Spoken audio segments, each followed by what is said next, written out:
Alright! Good morning Pilipinas and good morning world! At sa ating mga kababayang OFW at mga kababayan natin na nandito sa Pilipinas na walang sawang sumusuporta dito sa ating munting programa, thank you so much sa mabuhay po tayong lahat hanggat gusto natin.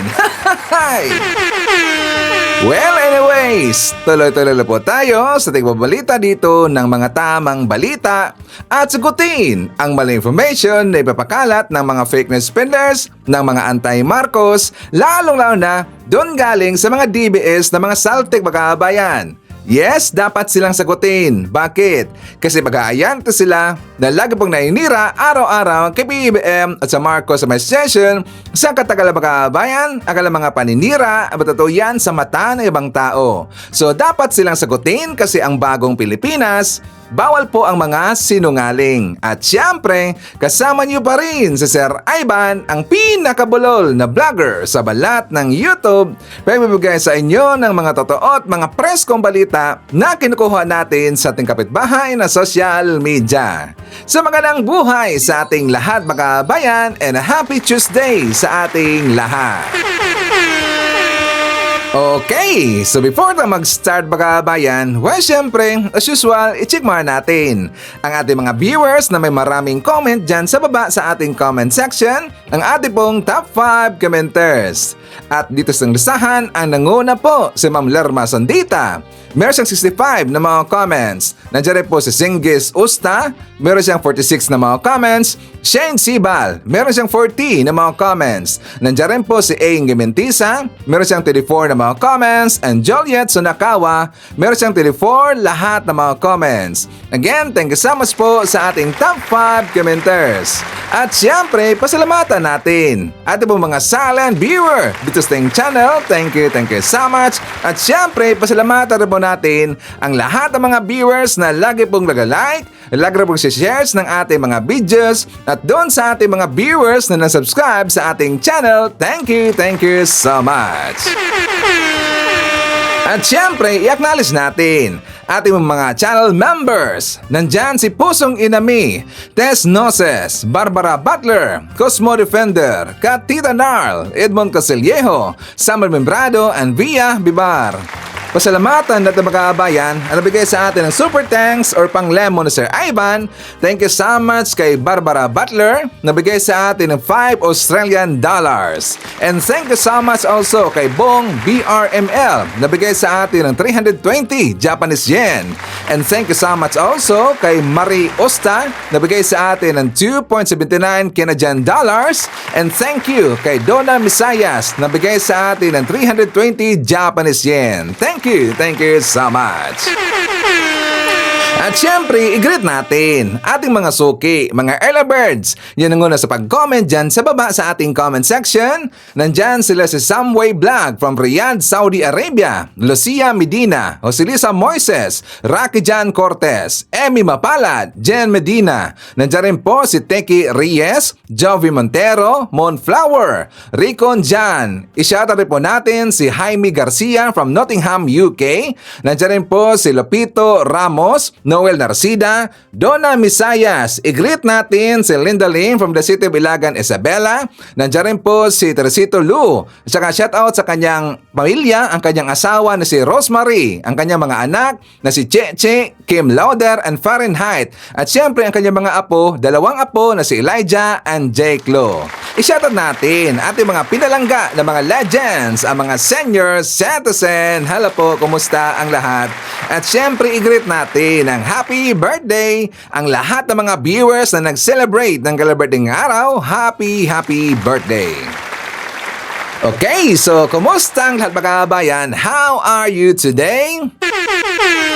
Well, today is February 11 mga kabayan. Tsaka ngayong araw po ang official first day sa pangangampanya. So, very busy po ang lahat ng mga politiko ngayong araw mga kabayan. Well, not just today. For how many weeks na po nag-start sila na nangampanya mga kabayan. Pero ngayong araw po, February 11, ang pinakauna, first day official sa pangangampanya. At saka, this is a big opportunity mga kabayan. Kasi nga, di ba, inimpeach na po si Sara Duterte doon sa Kongreso. So kapag meron pong lalapit sa inyong mga kababayan ko na kongresista, yung governors o mga senador, yung mga senatorial aspirants, tatanungin ninyo sila kung sila ba ay pabor sa impeachment case kay Sara Duterte, mga kababayan. So ito na po ang ating pagkakataon. So dapat natin silang tatanungin, mga kababayan, at kapag sila ay pabor sa impeachment case kay Sara, iboto natin, mga kababayan. Diba? Simple as that. Pero siyempre, priority natin po yung slate ni PBBM. So natawa ako, mga kababayan. Bakit si Ivan? Naalala ba natin yung interview ni Sara Duterte? Yung hindi ba po yung official niya na pinost niya doon sa Office of the Vice President? Yung isa, mga kababayan, yung previous yung interview siya sa News 5. 'Di ba? Sabi niya, mga kababayan, na wag daw tangkilikin yung vote buying. Naalala ba natin? Kasi sabi niya, mga kababayan, ang kanya daw advokasya na hikayatin niya yung kanyang mga constituents, ang kanyang mga tauhan, mga supporter, na wag daw tangkilikin yung vote buying, mga kababayan. Di ba nakatawa talaga eh? Naniniwala ba tayo na hindi nagbo-vote buying yung mga Duterte, mga kababayan? Di ba? Talagang napakhipokrita eh. Hindi ba nagbo-vote buying yung mga Duterte tsaka si Sara Duterte, mga kababayan? Naniniwala ba tayo dyan? I think not. That is very impossible.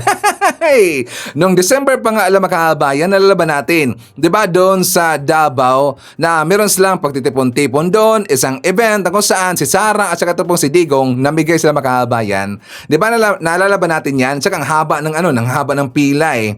Doon sa ibinigay nila na plastic, mga kababayan, meron pong nakalkip daw na pera. Hindi ba yun form as a vote buying, mga kababayan? Di ba nakakatawa talaga eh? So ito po yung friendly reminder. Alam na ho natin yan. Saka nakasanayan na ho natin yan, mga kababayan. Kapag meron pong inabot sa inyo ang isang politiko, syempre, i-receive natin yan. Dapat i-receive natin yan. Malaking tulong yan eh. Pero alamin ho natin, dapat isipin natin kung sino ito yung karapat-dapat na iboto. Reminder again, huwag niyong iboto yung mga pro-China na mga politiko, mga kababayan. Okay? So anyways, forward tayo. Kahapon, mga kababayan ko, 'di ba, merong kumalat doon na itong meron kasi nabalitaan yung po si Katonying, mga kababayan, kasi nga the other day, meron siyang parang blind item. Doon sa kanyang programa sa DZRH, mga kababayan, sa 2x2, 'di ba, meron siyang blind item doon na meron daw isang aspirant na magwi-withdraw or aatras na sa kanyang kandidatura bilang senador, mga kababayan. Kaya nga doon sa post niya ni Katonying, talaga pong nag-viral yon. At saka doon po siyempre sa mga post po ng mga kasama natin, ng mga vlogger, kung sino yung tinutukoy ni Katonying na isang senador, mga kababayan, na aatras. Ang pagkakala ko nga si Marcoleta, mga kababayan. Diba? Sana si Marcoleta, walang kwenta yun eh. So dahil po sa post ni Katonying, talaga pong nagkakatotoo, mga kababayan. Pero alam mo natin, 'di ba, si Katonying talagang merong meron siyang parang isang puting ahas, mga kababayan. Meron siyang informant, talaga pong nangyayari. At saka makailang beses na po 'yan ginawa ni Katonying na meron siyang parang pa-blind item, mga kababayan. Talaga pong nangyayari. 'Di ba? So nangyari talaga kahapon kasi meron po isang senatorial aspirant na si Agri Party List, si Wilbert Lee, mga kababayan. Siya po ay umatras na, nag-withdraw na. For more details, let's watch this. Isang araw bago magsimula ang kampanya ng mga kandidatong senador at party list nominees ng 2025 midterm elections, formal nang umatras si Agri Party List Representative Wilbert Lee sa pagtakbo bilang senador. Pasado alas 12 ng tanghali kanina, dumating sa Commission on Elections sa Maynila si Lee bitbit ang statement of withdrawal. Ayon sa kanya, walang anumang impluensya ng politika ang kanyang pag-atras at ito ay kanyang personal na desisyon. Sinabi niyang wala siyang makinarya at kulang ang panahon para maikot niya ang bansa. Gayunpaman, nagpahayag pa rin ng suporta si Lee sa kanyang mga kasamahan sa partido na tatakbo at sa kanyang asawang first nominee ngayon para sa Agri Party List. Ayon naman sa COMELEC, hindi nito ititigil ang pag-iimprenta ng balota at sakaling makakuha pa rin ng boto si Lee sa eleksyon, ituturing na lang itong stray votes. Okay, so totoo, mga kababayan ko, yung sinabi po ni Katonying na merong umatras na isang senatorial aspirant. Sino kaya yung informant ni Katonying, mga kababayan? Bakit niya alam kaagad, no? Tapos kinaumagahan, nangyari talaga. Grabe, ang taas ng radar ni Katonying eh. So anyways, forward tayo. Dito tayo sa ginawa na pag-file ng mga DDS Makabayan doon po kay Speaker Martin Romualdez, doon sa kanyang mga kasamahan na 'di ba, finailan sila pumunta doon sa ombudsman kasi nag-file po ng reklamo na krimen at saka graft ang mga membro po ng House Makabayan. Dahil daw ito sa ang issue nila yung insertion of budget sa 2025. Alam nyo, nakakainis itong si Gasolito.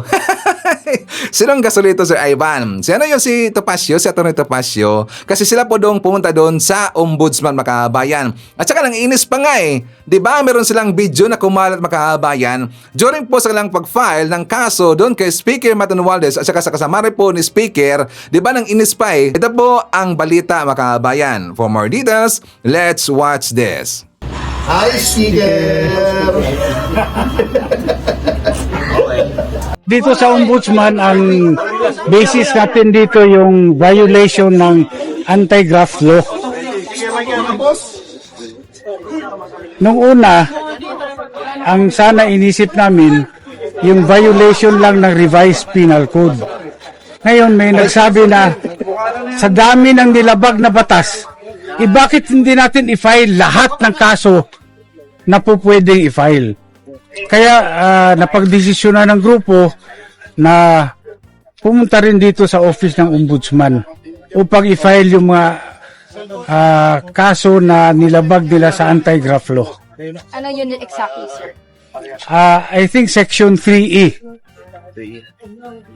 Kung di ba pwede po natin mabanggit kung ano-ano po yung mga kaso po na sinapangunan? Yung una, syempre, yung falsification ng legislative document. Dito naman sa Ombudsman, yung violation ng Section 3E kung saan ay sinasabi na kung merong kang ginawa na dihado yung gobyerno, at nawalan yung gobyerno, ay po pwede kang kasuhan. Ano ba yung ginawa nilang nagpadihado sa gobyerno? Yung pagsingit ng imagine 241 billion pesos. Ang laking halaga yan. Hindi mo pwedeng sabihin na typographical error yan na kinurek ng technical working group. Mahirap po, ang laki ng amount na involved. Ito di mga blanks? Opo, yan ho. Binilang niyo po yun, parang kinumpit niyo lahat. Marami yung blanco na yon. Ngayon, nung tinignan namin ano yung mga nilagay nila doon sa blanco, tinotal namin, umabot sa 241 billion. Sir, bakit po 12 yung counts ng falsification of legislative documents? Palagay ko, mas magandang sagutin ni Atty. Topacio yan kasi siya naman yung lead counsel. Kaya po, 12 counts yan, ay 12 times po nilang pinunuan yung mga blanks. Yun po ang inapprove ng BICAM ay 0, nakalagay 0. Dapat po yun pagdating sa Pangulo, 0 din. Hindi pwedeng palitan yun unless may typographical error, maling spelling, maling formatting, or misspelling. Yun lang po ang kailangan o wrong grammar. Hindi po pwedeng ilagay yung 0, gawin mong 90 billion or 80 billion o kahit 10,000 pesos mo. Hindi nyo pwedeng gawin yun kahit piso nga basta 0. Ipinagtanggol ng mga kongresista si House Speaker Martin Romualdez matapos siyang kasuhan at ilang pang personalidad sa Ombudsman, kaugnay pa rin sa 2025 national budget. Kung ako tatanungin nyo, ito po'y klarong diversion lamang sa mga issues. Kasi kung iisipin mo, ang tagal na nilang pinag-uusapan yung budget, bakit ngayon na nila naisipan mag-file ng cases pagkatapos na i-transmit ang impeachment sa Senado. So clearly there is an effort to downplay the move of the House to transmit the impeachment to the Senate and also divert the attention ng ating mga taumbayan ukol sa totoong issue na dapat sagutin ng kabilang kampo. Ito ang naging banat ni House Assistant Majority Leader Jude Asidre matapos sampahan ng reklamong falsification of public documents at paglabag sa Anti-Graft and Corrupt Practices Act si House Speaker Martin Romualdez at iba pa sa Office of the Ombudsman kaugnay sa 2025 national budget. Git ni Asidre, katakataka ang tiyempo ng paghahain ng reklamo na tila naglalayon lang umanong tabunan ang usapin ng impeachment laban kay Vice President Sara Duterte. Ganito rin ang pananaw ng grupong Young Guns hinggil sa issue. Sabi ni House Deputy Majority Leader Paulo Ortega, wala umanong basihan ang reklamo kaya't sana'y huwag namang gawing panakip-butas ang House Leader sa issue. Si House Assistant Majority Leader Jay Kong-hoon, tinawag pang umano'y desperate move ang hakbang na ito ng oposisyon. Ayon naman kay House Committee on Justice Vice Chair Jervil Luistro, bagamat malaya ang bawat isa na maghain ng anumang reklamo, kapakanan lang ng sambayanang Pilipino ang iniisip ng liderato ng Kamara sa bawat panukala o resolusyon na kanilang ipinapasa. Well, what I can say about Speaker, ang iniisip niya is yung ikagagaling ng sambayan ng Pilipino. Ito naman ay kalayaan ng bawat isa to resort to the legal remedies. Pero I just want to manifest, to express that as member of the majority bloc, that is Lakas CMD, no? Which is the majority bloc in the House of Representatives, the 19th Congress of the Philippines. I can personally say na lahat ng mga naging legislative actions ng 19th Congress through the leadership of Speaker are anchored on uplifting the lives of Filipino citizens. Nabansin ba natin itong si Topacio Makabayan? Tiba-tiba yata si Topacio eh. At saka mautag Makabayan. Kasi kung napansin natin, di ba lagi siyang present sa mga issue or yung mga very controversial na issue Makabayan or yung meron silang ipapile ng kaso. Di ba si Topacio lagi nandyan?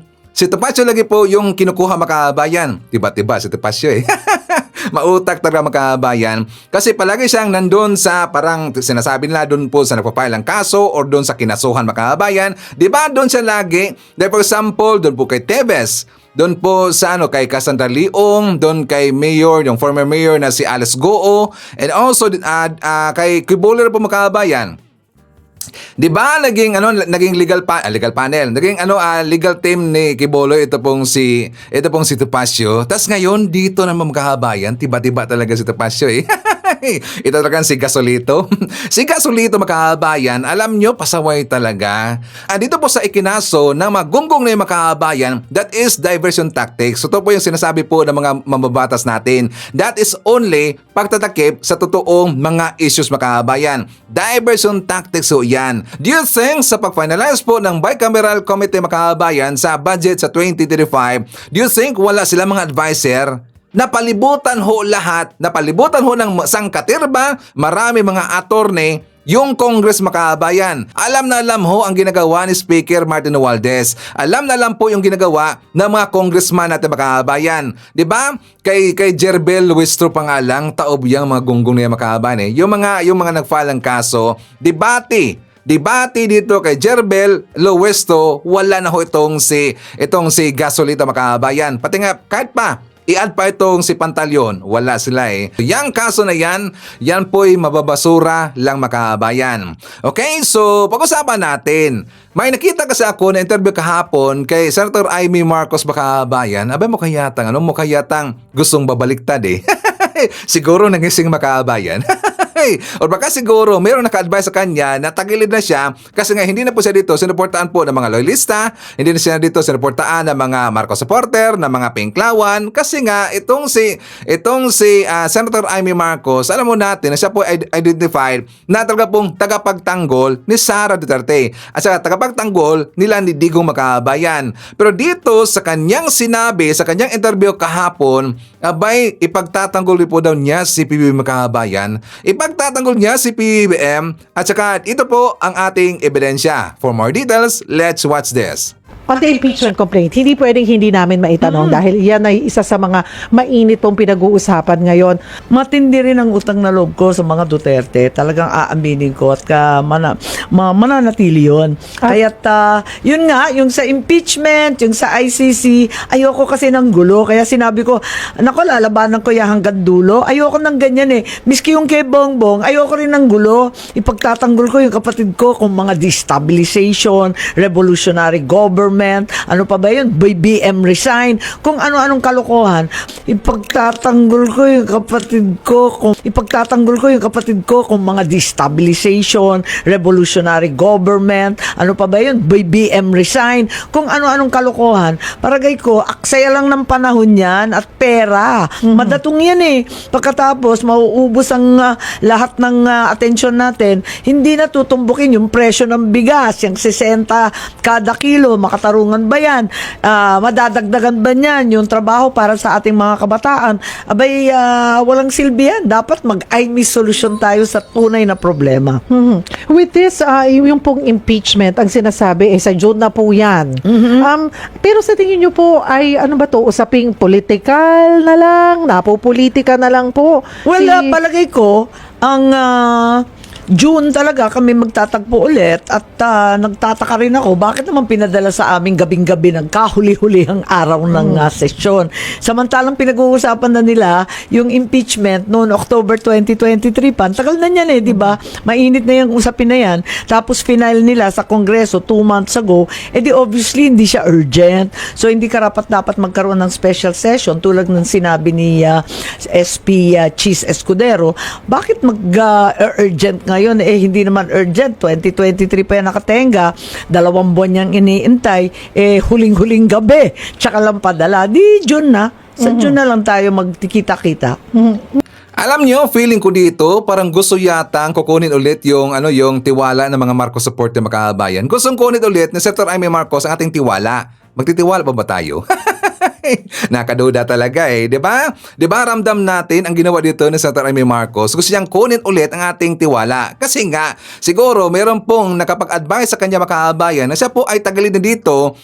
Hindi na po siya sinuportaan ng mga loyalista, hindi na po siya sinuportaan ng mga Marcos supporter, lalo na ng mga pink clown makabayan. So wala siyang suporta. Kaya nga sa senatorial reference sa survey makabayan, talagang kulilat lagi itong si Senator Amy Marcos. Kailan ba natin narinig si Senator Amy Marcos na ipinagtanggol niya si PBBM? Kahit one time makabayan, since noon. Diba? Marami na hong dumaan at hanggang ngayon, nandyan po yung destabilisasyon, nandyan po yung mga panawagan nila na BBM resigned. Ipinagtanggol ba niya si PBBM?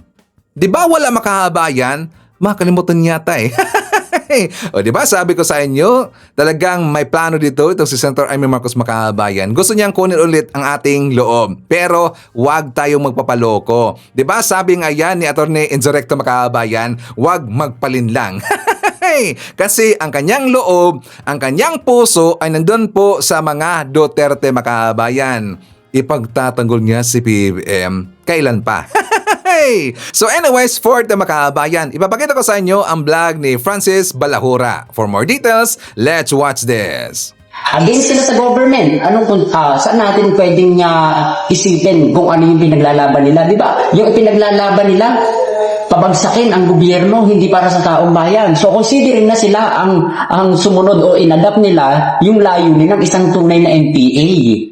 Dahil sila na, yung mga ipinaglalaban nila, ipinaglalaban nila mga makakaliwa. Wala nang sense. Hindi na para sa taong bayan yung ipinaglalaban nila. Ang ipinaglalaban nila, kakapabagsakin ng administrasyon, pababain si President, at paupuin yung kanilang santo. Tapos, ito, kasi parang nagsunuran daw ang mga kongresista kay Ferdinand Marcos, the third Alexander kay Sandro. Siya yung number 1 doon nakasulat na pumirma sa laban sa impeachment. So ano masasabi mo? Nagsunuran daw yung mga kongresista doon. Isang katangahan yun. Isang katangahan yun na sumunod. Siyempre, susunod yun. Kung sila ang nauna, di si Sandro ang sumunod. Siyempre, kung sino unang pumirma doon, kasunod. Ano nga naman, puro 1 sila. Katangahan yun. Yung sumunod. Siyempre, magsusunod-sunod yun. Hindi naman pwedeng lahat sila nakapirma sa 1. Di siyempre, pag pumirma kang una, si Sandro 1, hindi susunod 2, 3, 4, 5. Kasi sunod-sunod. Totoo naman nagsunod-sunod. Pero hindi yung sasabihin kaya pumirma igawa ni Sandro Marcos. Hindi ganun yun. Hindi yun may kukonsider na talagang nagsunod-sunod nila. Makukonsider lang natin na talagang sunod-sunod kasi 1, 2, 3, 4, 5, 6, 7 o pagbaba. Sunod-sunod talaga. Ang unang pumirma si Sandro, sumunod. Pero yung sumunod dahil pumirma lang si Sandro, tapos pepirma ako. Hindi ako pepirma, ako DDS ako, tapos pumirma si Sandro, pepirma ako doon. Pero ito lang po lilinawin natin. Bigyan po natin ng kalinawan, lalo na po yung mga kababayan natin na questionable pa din kung bakit si Sandro Marcos talaga ang perma na number 1 siya. No, kasi ang inaano nila, kumbaga, hindi daw nire-respeto ni Sandro Marcos no, bilang anak no si PBBM, yung tatay niya na yun nga yung panawagan niya na wag na i-impeach si Vice Sa akin sa sitwasyon naman na ganyan, based on my opinion, na talagang ito naman yung totoo. Kasi pagdating sa posisyon sa gobyerno, walang magulang. Ang sinusunod natin dyan, yung rules of law. Yes. Hindi pwede natin sabihin na magulang kita, susundin kita. Babaliin ko yung sinumpaan kong trabaho, babaliin ko yun. Magtataliwas yun sa sinumpaan ko na posisyon na magdesisyon para sa taong bayan. Kung ano ang batas at kung ano ang nararapat na makakabuti sa taong bayan, yun ang susundin ko. Wala akong pakialam kung ama kita. Kasi kung ang pagbabasihan natin ay magulang kita, kapatid kita, kamag-anak kita, tapos babaliin ko ang batas, walang kwenta ang posisyon. Kung gagawin mo na babaguhin mo ito o tatanawin mo na utang na loob yun sa ama mo. Ibig sabihin, tumatanaw ka ng utang na loob. Katulad na lang ng mga Duterte. Naglabas sila ng statement, nasa watchlist daw si PBBM. Kaya hindi niya sinabi kakilala, kaibigan. Biases yun. Pangungunsinte ang tawag doon. Ngayon, kung may nakikitang mali ito si Sandro, hindi ka bastusan at hindi ka walang respeto, ang baliin niya yung gusto ng kanyang ama. Yun ay opinion lang at kagustuhan ng kanyang ama. Pero magkaiba sila ng posisyon. Hindi siya pwedeng magpasakop, lalo na kung ang sinusunod dito ay ang tamang batas para sa taong bayan. And for the record, opinion lang yun ni PBBM na ayaw niya ma-impeach si Sara. Wala siyang ginawang order na wag niyong itutuloy yan. Dahil bilang co-equal niya, ang Kongreso, kahit mismong ang ating Pangulo ay walang magagawa kung nais ng Kongreso i-push through itong impeachment trial. Pwede niya lang sabihin na opinion niya, marami pang ibang mga pwedeng gawin, hindi ko gusto ma-impeach yan. That's his opinion bilang isang tao, bilang naging dating kaibigan siguro ni Vicky Sara, we don't know kung ano. Pero it doesn't necessarily mean na nag-translate yun into something na order niya. Nag-order ba ang Pangulo na huwag ituloy? Wala siyang ganon. Tinanong lang siya na ano pa nga ang binitaw niya salita, di ba? Storm in a teacup. Ang ano niya, ang paliwanag niya, ibig sabihin niyan sa Tagalog, hindi naman masyadong mahalaga. O hindi mahalaga. Yun. Walang order. Di ba yung kaya nagpirma si Sandro, hindi dahil sa desisyon niya, hindi dahil din sa sinasakupan niya sa Ilocos Norte. Alam naman natin yung Ilocos Norte, Marcos talaga. So, nag-base din si Sandro doon sa sinasakupan niya. Kaya nagpirma din siya doon as number 1. Mama rin, di ba? So, ito po, after ng mapasa na nga po yung impeachment sa Congress, bali kumbaga naglabas si Paulo ba yun or Baste ng statement niya. Mabangis na hayop. Opo. So, ano naman po ang reaction nyo doon bilang po? Para sa ating madlang people. Para naman sa akin, may kukonsidera natin ito na isang pananakot, pagbabanta na naman. Bakit?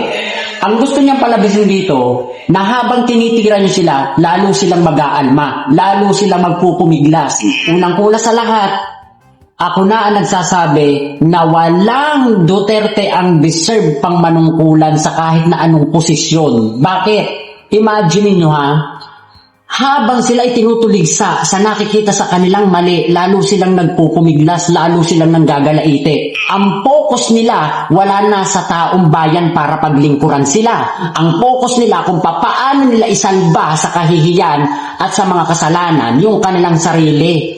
Play safe na ang ginagawa nila. Wala na yung focus nila dun sa layunin nila na tumulong sa nasasakupan nila. Ang purpose na ng kanilang posisyon at pagtakbo at pagkuha ng posisyon para pagtakpan yung mga nakikitang katarantaduhan na ginagawa nila. Ibig sabihin, yung sinasabi na habang sinusugatan, ibig sabihin noon, lalo silang mag-iingay at lalo silang babatikos. Ang punto na nila dito, babatikos na sila, hindi na lang sila maglilingkod. Okay, so i-shoutout na po natin. Nandyan po si Cora Patong, Annalyn Biden, Antido Norma. Nandyan rin po si Ella Cavinta, Edeland Roma, Anes Alegre, Rebecca Lagmay from Union City, California. Hi to Flora Gonzalez, Susana Pascua, Grace Gruta, BUT, Julieta Abenyo. Nandiyan rin po si Minandro Arcela, Ella Cavinta, and hi to Flaviana Abila. Mga kababayan ko, before tayo babalik doon sa mga mainit na mga issue, siyempre good news muna tayo. For more details, let's watch this. Inaasahan ang mas pinatibay pang-ugnayan ng Pilipinas at Cambodia. Ito ay sa harap ng 2 araw na official visit ni Cambodian Prime Minister Han Manet sa bansa ngayong araw hanggang bukas. Bukas ay nakatakda ang bilateral meeting ng leader ng Cambodia kay Pangulong Ferdinand R. Marcos Jr. Nakatakdang talakayin ng dalawang leader ang pagpapalakas ng kooperasyon sa iba't ibang larangan, kabilang na ang pagsugpo sa transnational na krimen, depensa, kalakalan, turismo at regional at multilateral na ugnayan. Tinatayang mahigit 7,000 na mga Pilipino ang naninirahan at nagtatrabaho sa Cambodia. Asahan ng mas maraming oportunidad na trabaho para sa mga Pilipino. Kasunod na rin yan ang naging pulong ni Pangulong Ferdinand R. Marcos Jr. kay UAE Minister of Investment Mohammed Hassan Al-Suwaidi. Sa Malacanang, Ginaransya ni Pangulong Ferdinand R. Marcos Jr. ang pagbubukas ng mas marami pang oportunidad na trabaho para sa ating mga kababayan.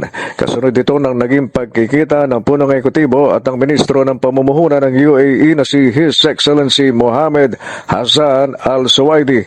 Bukod sa trabahong malilikan ng inaasahang pamumuhunan ng UAE sa aspeto ng infrastruktura, sinabi ng Pangulo na magbubukas din ng job opportunity sa mga Pilipino ang pag-i-invest ng UAE sa renewable energy. Pati na ang may kinalaman sa artificial intelligence, healthcare at edukasyon ay sa punong ekutibo ay maaari ding maging avenue para sa mga kababayan nating kailangan ng trabaho na iginakasang ilagak ng UAE sa bansa. Magtutulungan anya ukol dito ang Pilipinas at UAE, sabi ng Chief Executive, sa gitna ng potensyal ng Pilipinas bilang sentro ng negosyo at kalakalan sa rehiyon na anya'y kinikilala ng United Arab Emirates. November 2024 ay bumisita ang Chief Executive sa Abu Dhabi, UAE, kung saan ay nakapulong nito si UAE President His Highness Sheikh Mohammed bin Zayed Al Nahyan. Doon ay nalagdaan ang ilang bilateral agreements, kabilang na ang may kinalaman sa investment cooperation at energy transition. In culture, energy transition, legal cooperation, artificial intelligence, a digital economy, the improvement of government activities, visa waiver for holders of diplomatic, special, and official passports, and investment cooperation. Doon ay nagpahayag din si Pangulong Marcos ng pasasalamat sa pamahalaan ng UAE para sa kanilang pagkalinga at paggalang sa komunidad ng mga Pilipino sa bansa, habang pinuri naman ni Sheikh Al Nahyan ang kontribusyon ng mga Pilipino sa pagunlad ng UAE. I express the appreciation of the Philippines for UAE's government's care and respect for the Filipino community in the UAE. In response, the UAE President commended the Filipino people for their contribution towards UAE's development.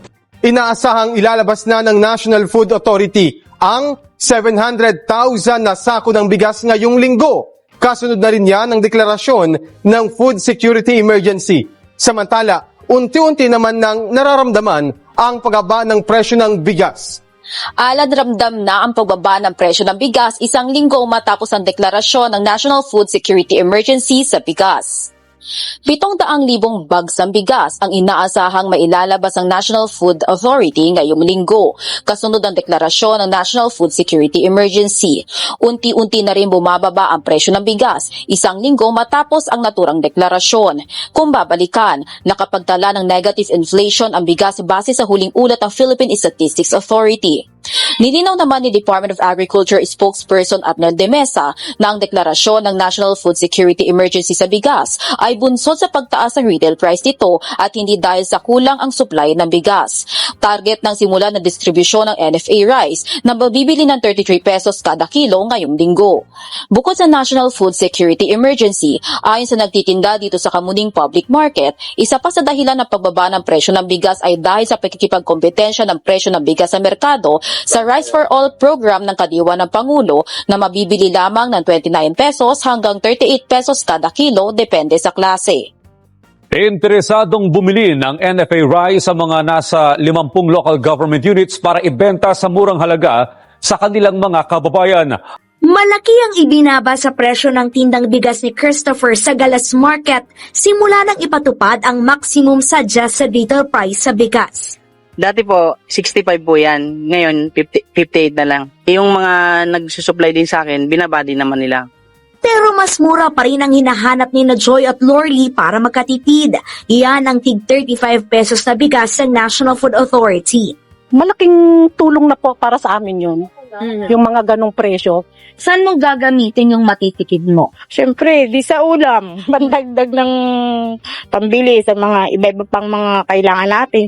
Ayon sa Department of Agriculture, 50 lokal na pamahalaan ang naghayag na bibili ng NFA rice para ipamahagi o ibenta sa kanilang mga residente. Ang tanong, kailan nga ba mailalabas ang NFA rice? May documentation na kailangan gawin, ano? So, hopefully matapos lahat ng documentations between FTI, NFA to FTI, FTI to LGU, and by next week, maro-roll out na hopefully yan. Dahil nararamdaman na po ng mga DDS na ang pagbaba po ng presyo ng bigas makabayan, alam niyo ba yung banat nila? Sabi nila yung 35 pesos, yung 39 pesos, pagkain aso na makabayan na bigas. Pagkain aso ba? Alam mo dito po sa amin, sa Leyte, meron presyo dito na 33, meron 34, 35, okay ho yan. At saka yung well-milled rice makabayan, okay naman po ang quality. Talaga pong masarap siya kainin makabayan. Huwag kayo maniniwala doon sa mga gonggong na mga DDS na pagkain aso na makabayan, magonggong yun eh. Diba? Kasi ayaw nila na bababa yung presyo ng bigas. Ayaw nila makabayan. Kasi gusto nila na mag-stick lang doon sa mahal yung presyo para meron silang pambanat kay PBBM.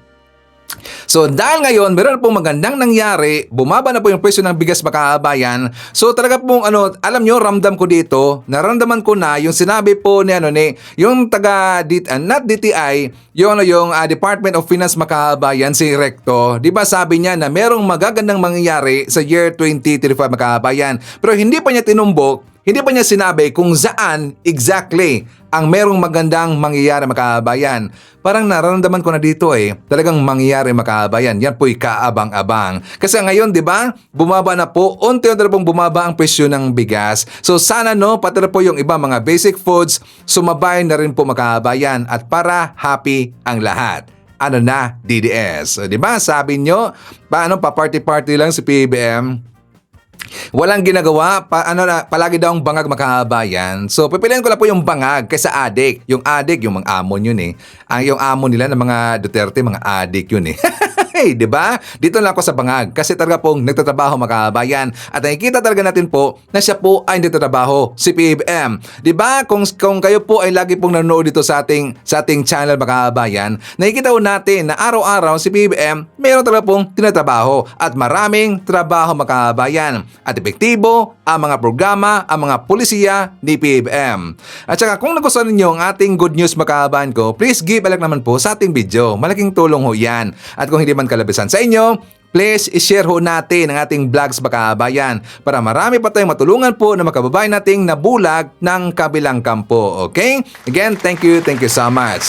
So speaking of pulisiya ni PBBM, may pinoward sa atin po ang ating viewer makabayan kasi nga talagang napamangha ako dito sa ginawa po ng MMDA. Alam nyo yung MMDA makabayan, medyo hindi natin sila nakikita kasi nga dito po sa mga issue sa ibang ahensya, dito po sa issue po tungkol doon sa mga pinag-iingay po ng mga DDS, dito sa mga pagrarally nila, pero dito po sa mga ibang ahensya natin na meron silang magandang ginagawa makabayan at saka talaga pong tinutugunan dito yung utos ni PBBM, hindi natin nakita. So buti na lang po. Thank you so much nga pala sa ating viewer na nag-forward sa atin ito. Kasi itong tao na ito makabayan from MMDA, talagang napakatapang talaga Talagang napaganon si Ivan. Ganyan po. Ganyan ang dapat na gagayahin natin ng mga tao. Role model ito makabayan. Di ba yung utos po ni PBM ay dapat talaga nabaklasin na yung mga nakaharang dyan sa mga sidewalk, sa mga illegal parkings. Ito tinugunan po ng MMDA Makabayan. For more details, let's watch this. Sa inyo po ba to? Sa inyo to, itong bangketa? Akin na po yung titulo. Pag nakita nyo yung titulo, sa inyo yung bangketa. Sige. Halika, pagbibigyan kita. Yo, pagbibigyan ko to. Din, alam niyo ba rin? Sama ka, halika. Halika, sumama ka. Makikipag-ano ka pa sa akin ganun? Ang mahirap sa inyo, pag may mali kayo, hindi nyo kayo tanggapin. O sige, halika, sumama ka na operation. Halika, sumama ka. Sumama ka, sige. Sige, sumama ka. May mga signage na, oh. Tay, kailangan nyo pong alisin yung mga yan. Ngayon na po. Magpauna na kayo ng isang flatbed dito. Yung SCOG kailangan ko. One way to. One way tong pula na yan, oh. Ano? One way to. Yan, yung pula, yung outland, yung expander na yan. One way. Counterflow siya, eh. Huliin nyo nga yan. Sa mga hindi pa nakakalam, dati ito kasi two-way. Ngayon yung binuksan yung Mabuhay Lane dyan, naging one-way na ito. Kaya huwag kayong sasalubong dito dahil ang labas niya doon sa kabila. Sino ba to? Si 203, 203. Okay na muna yan, dalawang flatbed lang. Skog, kunin nyo na yan. Tabi nyo para makababa yung ano.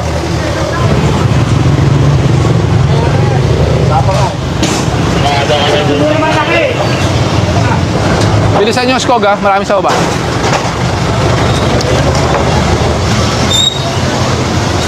Yung mga sampay po, pakipasok. Yung mga sinampayan nyo po, pakipasok. Bangketa po to. Skog, kunin nyo yung mga ano, tungtungan. Yung mga damit, iwan nyo. Kunin nyo na rin yung payong sa kailang mesa. Hindi po, ano po, tindahan. O, sige po, mas lalong bawal po. Sige po. Iwan nga namin yung paninda.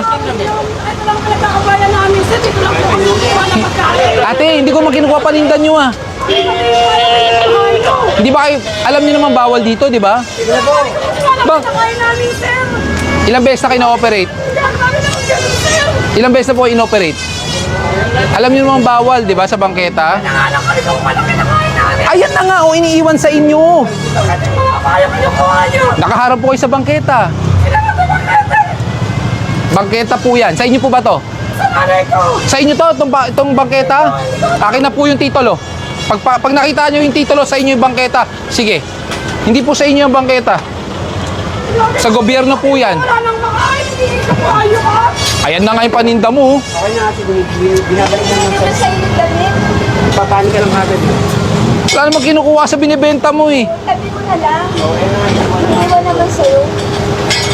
Inuunahan nyo kasi ng ano, eh. Sigaw, eh. Sa ilang beses na kayo pinagsabihan. Alis ka naman yung pesto. Thank you, Bawal po dyan, ha? Alam nyo namang alternate route na to. Nakiisip lang din. Bawal. Alternate route ni. Kung gusto nyo talaga, kung tutulungan nyo, pabuksan nyo yung gate nyo, dyan siya sa loob magbenta. Pero hindi po pwede sa bangketa. Radyo lang kayo pag kailangan nyo ng to. Dito to, dalawa. Sobra-sobra po kayo. Dapat kayo na po mismo magtanggal niyan. Ilang beses na po to. Wala po dapat to. Bakit po? Bangketa to. Anong bakit? Kau talaga. Naamo pa ako ng bakit. Tanggalin nyo po to. Itong box na to. Tanggalin nyo yung mga itlog. Skog, tayo magtanggal. Tanggalin nyo po yung paninda nyo. Opo. Nagsunod naman po ako, sige lang po. Ay, ang problema kasi, di ba, ilang beses na kayo na. Teka lang, ilang beses na kami dito. Ba't nyo pa kasi naglalagay pa kayo, alam nyo naman bawal. Wala naman sila naman nakipagdala sa ito. Kaya nga. Kaya nga sinasabi ko nga sa'yo.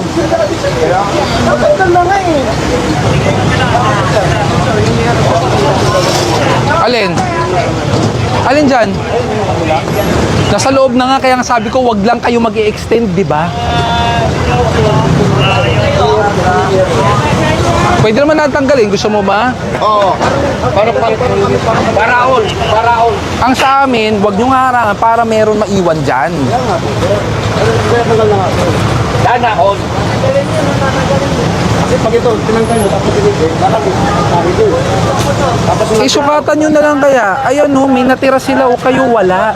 Wala namang wala namang problema dyan. Ang problema ito, mauuntog ang maglalakad. Para siya daw kami, magpas din sa kanya.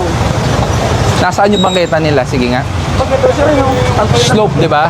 Hindi ayun, sukati mo yon. Kaya nga ang tagal na kasi niyan, hindi naman natin pwede baguhin yun dahil kayo ang gumawa niyan Tanggalin nyo lang. Tuturuan pa kasi kayo. Sa Tumana po, Marikina. Hindi po pwede magbaba dito. Ilang beses na po to, alam nyo naman yan. Diba? Pwede nyo naman kukunin yan. Makukuha nyo naman. Sir, kami pa po ba magmamblema? Paano nyo kukunin? Kayo na nga po naglagay sa bangketa na alam nyo namang bawal. Hindi naman ito unang beses. Hindi po. Ginawa nyo ng pagawaan, basa pa nga yung pintura. Ibig sabihin, doon po kayo nagpipintura.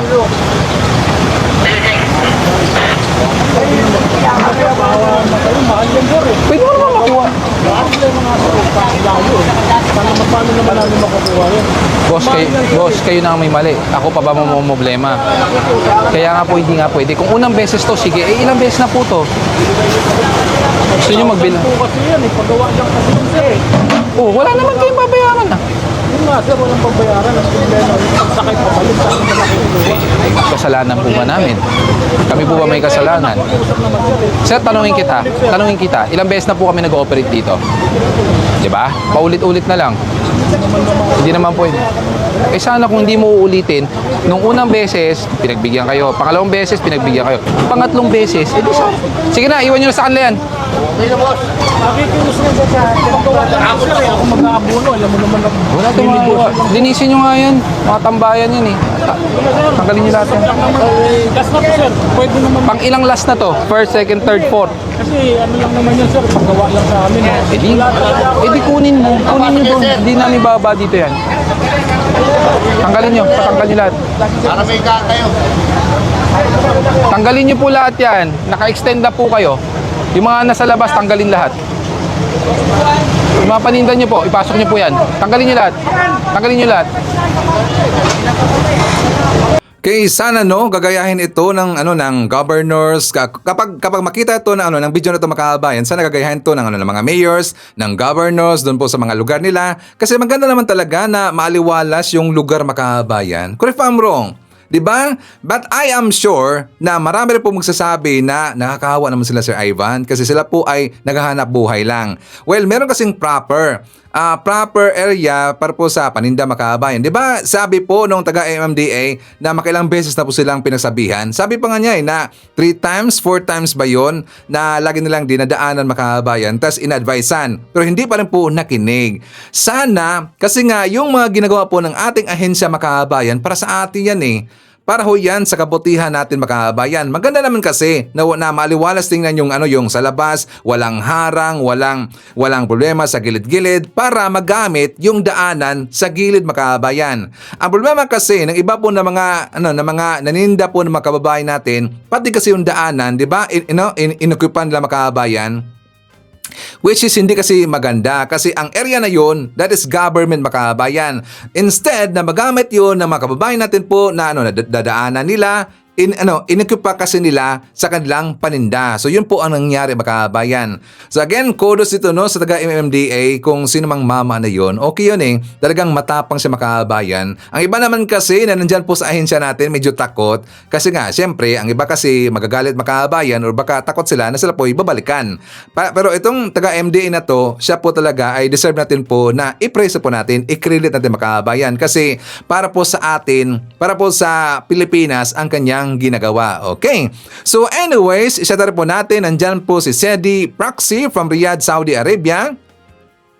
Hi to Hedalisa Valien Channel, Evelyn Garcia, Lolita Maneja, nandiyan rin po si Ashen, Jess Tubtob from Calaba, Laguna. I-shoutout natin si Josephine Gallego, Rons Ariglo Molinho Ramos, nandiyan rin po si Jewel Coleco from GMA Cavite, Ernesto Nacion and Rebecca Nacion in Canada. Kasama rin po natin si Lorna Martinez from Hong Kong, Jocelyn David, hi to Jemson, Jemboy Jeriel and Regine of Mandawi City of Cebu, greetings from Rodolfo Randarabo Mayor of Tansa, Cavite. I-shoutout natin si Margie Yadao from Hong Kong, Tinker Bell, Lorita Kalimlim Jr. or Lorito Kalimlim Jr. at kay Susan C. and hi to Lorna. Okay, so mga kababayan ko, ipakita ko sa inyo ang vlog ni Mike Abe. For more details, let's watch this. Pabor sa mga botanteng Pilipino dito at sa abroad ang pagsisimula ng kampanya. Ibig sabihin, mangangampanya na ang mga national candidate. Yung mga party list congressman at saka po yung mga senador. Kaya sinabi kong pabor kasi dito natin malalaman itong mga kandidato. Pwede natin kasing itanong sa kanila yan eh. Kayo ba'y pabor o hindi sa impeachment kay Vice President Sara Duterte? So, ibig sabihin, itong impeachment na ito ay isa sa mga issue na madadala at dapat dalahin, hindi pwedeng iwasan ng mga kandidato. Hindi lang issue sa West Philippine Sea, hindi lang issue sa marami pang mga bagay, seguridad, kalusugan, at education, kahirapan sa mga farmers, lahat ang ating bansa. Itong impeachment. Kasi dito ang issue, graft in corruption. Lalo pa, yung Duterte versus Marcos na lumala ng lumala. Okay? At dahil dyan, kaya maganda itong pagkakataon, ngayon pa lang sinasabi ko na lahat ng botanteng Pilipino, pag nilapitan kayo ng mga kandidatong ito, pwede nyo itanong yan. Kung hindi man nyo maitanong, pwede nyo suruin. Makikita naman ninyo, maririnig nyo ang kanilang mga magiging statement kung ano ang kanilang posisyon sa trial impeachment ni Sara Duterte. Yung mga pro-Duterte, expected natin yan. 5 yata o 6 yung mga yun. Okay? Alam natin kahit na anong tanong mo dyan, kahit anong gawin mo dyan, talagang Duterte yung mga yan. Sigurado magiging bias na yung mga yan kasi ang feeling nila ay hindi na sila nakatingin, hindi natitingin sa ebidensya yung mga yan. Malamang ang kanilang tingin ngayon pa lang, kahit si Robin Padilla, sinabi na niya eh. Nakaharangin nga niya eh. Ibig sabihin, sa kanya, boboto na siya ng acquittal. Ngayon pa lang, hindi pa nga nag-uumpisa, ang sinasabi niya, acquittal na ang kanyang gagawin. O, di ba? Although si Robin Padilla, hindi kandidato ngayon. Kandidato siya sa 2028 kung tatakbo pa siya. Pero palagay ko, dapat tandaan niya ng taong bayan. Yung ibang mga pro-Duterte na mga senador, alam na natin yan. Pwede pa rin natin tanungin at aralin natin kung ano ang kanilang galaw. Yung mga nagkukunwari, ayan, yan na tayo. Marami kasi nagkukunwari na mga Marcos. Pero pailalim, Duterte pala sila. Doon tayo magiging maingat. Lalo na po doon sa mga re-electionist talaga. Di bali po yung mga kakandidato pa lang. Hindi pa ho sigurado. Ngayon, kung ang trial ay after election, pati itong mga kandidato pa lang. Hindi lang re-electionist, dapat suriin natin. Sila ba'y pabor o hindi? Baka mamaya iboboto nyo. Yun naman pala ang boto nila ay acquittal. O di ba? Magagalit lang kayo at magsisisi kayo. Kaya alamin na ninyo, re-electionist o hindi, lahat ng kandidatong senador, this coming election na magsisimula na ang kampanya ngayong linggong ito, ating aralin kung ano ang kanilang plataforma at ano ang posisyon. Kaya mahalaga yung public debate. Dahil laging itatanong yan. Pabor ka ba hindi sa trial, impeachment trial? Dapat tanongin yan. Kaya nga dapat lahat ng kandidato ay humarap sa debate. Ang hindi haharap sa debate, huwag na nating iboto. Kasi yan ay ayaw sumagot.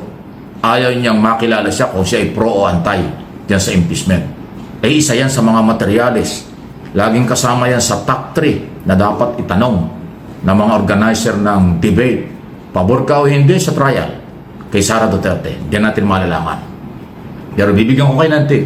Yung tatanggi, iiwas sa debate, huwag nating iboto. Dahil kaya umiiwas yan, ayaw maitanong ang impeachment. Delikado yan. Baka yan ay wala akong paninindigan. Ang lahat ng kakandidato na sasalang sa impeachment at tinanong yung isong yan ang ating pagbabasihan. Definitely tatanong po yan. Hindi pwedeng hindi. Pabor ka ba sa issue ng West Philippine Sea? Naniniwala ka bang walang West Philippine Sea? Ikaw ba ay naniniwala o pabor na sa impeachment? Ayan. Pag sinabi na, wala yung impeachment na yan, politika lang yan. Alam na natin kung ano gagawin. Pag sinabi, oo, kailangan ituloy yan. Kailangan panagutin. Kasi graft in corruption at iba pa. Ayan, may pag-asa tayo. Pero susuriin natin yung kung totoo, mararamdaman natin mga kaibigan ng mga butanteng Pilipino kung yung sinasabi ng isang tao, lalo na ang butante o lalo na ang politiko, kung totoo sinasabi. Baka kunwari lang pag naramdaman nilang marami ang pabor sa impeachment kay Sara Duterte, tapos bigla silang makikiride on. Sama kami dyan. Pero sa totoo lang pala, hindi naman. Pag nanalo siya, magiging anti-Marcos na, pro-Duterte. So doon pala, basta kandidato na pro-Marcos, sigurado yan, pabor yan sa impeachment, ma-impeach si Sara. Yung kandidato na maka-Duterte, sigurado yan, ayaw niya ng impeachment. Yung mga independent at iba pang mga political party na may mga kandidato, atin ding aalamin yan. Saan sila maninindigan? Maninindigan silang pabor sa mga Duterte kay Sara o maninindigan silang pabor sa mga congressman na complainant at nag-endorse dito sa betrayal of public trust, graft in corruption, ill-gotten wealth at saka yung pagbumura, pagbabanta sa buhay ng Pangulo, First Lady at Speaker of the House. Yun ang dahilan kung bakit nanguna, number 1, si Congressman Sandro Marcos na binanggit ko na doon sa unang mga video natin na pumirma dahil nga ho yung hindi niya kayang palampasin na yung kanyang lolo na matagal nang nasa kabilang buhay, nakalibing sa libingan ng mga bayani. Sinabi ni Sara ang kanyang kukunin at itatapon niya sa West Philippine Sea. Grabe, walang respeto sa mga Marcos loyalists at pamilyang Marcos. Kaya si Sandro, isa yun sa mga naging basihan. At yung pagbabanta sa buhay ng kanyang mga magulang at kanyang uncle, Speaker of the House, First Lady Lisa Araneta Marcos at President Ferdinand Marcos Jr., ang kanyang mga magulang. Ganong kalupit, ganong katindi. Diba? So, sino ba namang anak ang kukonsintihin niyang ganyan? Sino ba namang anak ang papayag na ganyan ang sasabihin ng ibang tao sa kanyang mga magulang at kanyang lolo? Actually, para sa akin, hindi talaga normal yan Hindi ko malaman kung saan hinugot at bakit sinabi yun ng isang Vice President na napakataas ng kapangyarihan. Pangalawa, sa power pool, pinakamataas ng kapangyarihan. Pangalawa, sa ating bansa. Tapos sa kanyang manggagaling yung, kung i-describe ko ay salitang kanto, salitang unprofessional, salitang parang hindi mo alam kung anong pinanguhugutan. Di ba? Ay talagang hindi pa walang pasin niya ng mga Marcos loyalists, Marcos supporters, at mismong si Congressman Sandro Marcos, anak ng Pangulo, presidential son, nanindigan, i-impeach, panagutin ang pangalawang Pangulo dahil sa madaming mga sinabi na hindi katanggap-tanggap ng kailang pamilya at ng mga mamayang Pilipino. Maliban pa yung confidential fund at intelligence fund o di umano graft in corruption kasi hindi may paliwanag until now sino at saan napunta ang daan-daang milyon mula sa kanyang opisina na pinagkaloob ng Kongreso at ng Senado sa galing sa General Appropriation Act na ito'y pera ng bawat mamamayang Pilipino. Napansin ko mga kabayan, pinaparinggan yata ni Mike Abby si Marcoleta.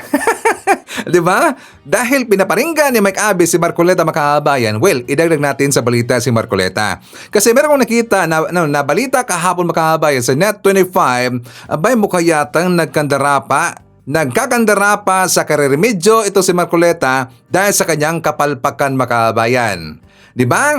Naramdaman kasi ni Marcoleta na mukha yata siya ibinoykot ng taong bayan. Kasi doon pa lang po sa nangyari sa kanyang motorcade rally, walang katao-tao mga kabayan, di ba nilangaw? Not just nilangaw, talaga pong binangaw. Dahil marami pong nagalit ni Marcoleta na wala dang West Philippine Sea mga kabayan, which is meron pong West Philippine Sea. Pero ako sa kanya, wala dang West Philippine Sea mga kabayan. Gawa-gawa lang daw natin yan. Kaya dahil po sa kanya sinabi, marami nagalit sa kanya ng taong bayan, siya ay binoykot mga kabayan. Nilangaw ang kanyang rally. So ang ginawa niya, nagpalusot siya doon sa kanyang programa sa Saganang Mamamayan. For more details, let's watch this.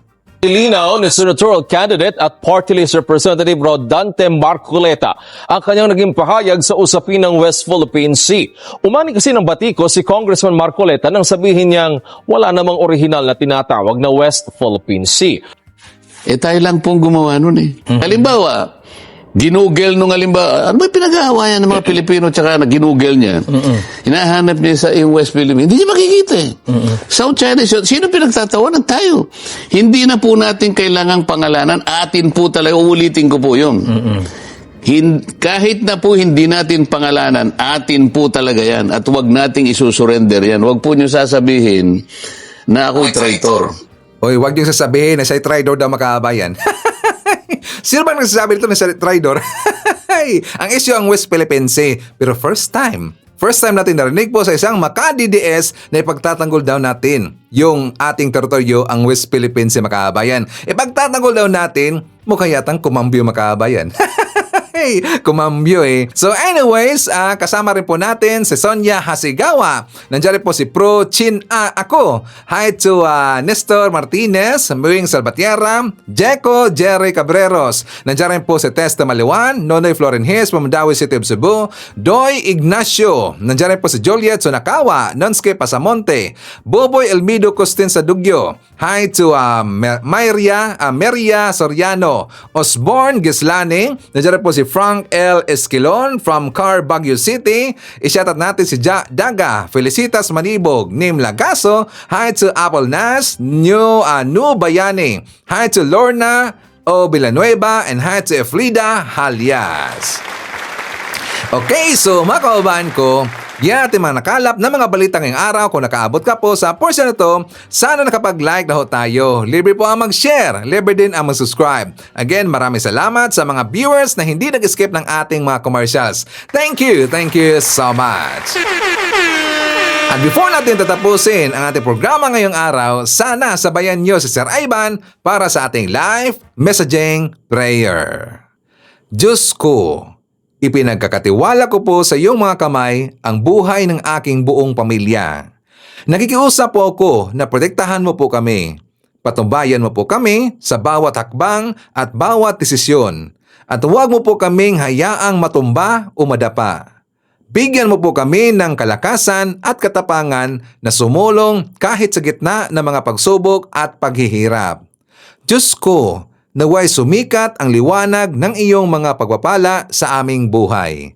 Idinadalangin ko ito sa pangalan nating Panginoong Jesucristo. Amen. So maraming salamat mga kababayan, and I hope to see you again on my next video.